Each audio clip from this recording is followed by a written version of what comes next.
Kenaikan Indeks Standar Pencemaran Udara atau ISPU Kota Palembang pada Minggu 1 Oktober 2023 semakin menjadi perhatian lantaran dianggap semakin berbahaya bagi kesehatan utamanya anak-anak sekolah.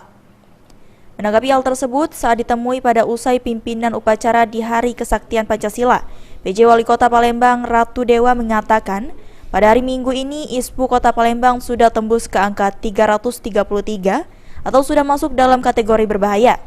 Terkait hal tersebut, dari rapat yang dilakukan pemerintah Kota Palembang sudah diputuskan jika mulai hari Senin 2 Oktober 2023, proses belajar mengajar siswa mulai dari tingkat TK, SD, SMP akan dilakukan secara daring, atau rencana pemangkasan jam belajar mengajar yang sebelumnya sudah diedarkan akan dibatalkan.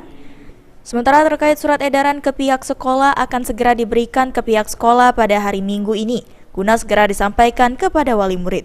Ya, karena kita terus ada peningkatan mulai dari indeks standar pencemaran udara, hari ini sudah tembus di angka 333. Belum lagi data yang kita punya dari IQR, kita cukup tinggi, masuk kategori berbahaya. Maka kemarin saya rapatkan dan kami putuskan untuk mulai hari Senin adalah proses belajar mengajar melalui daring. Surat edaran nanti akan dikeluarkan? Surat edaran hari ini juga sudah kita keluarkan. Oke, ya. berarti nggak jadi yang pemangkasan jam? Tidak jadi. Ya. Sandi Pratama, PAL TV.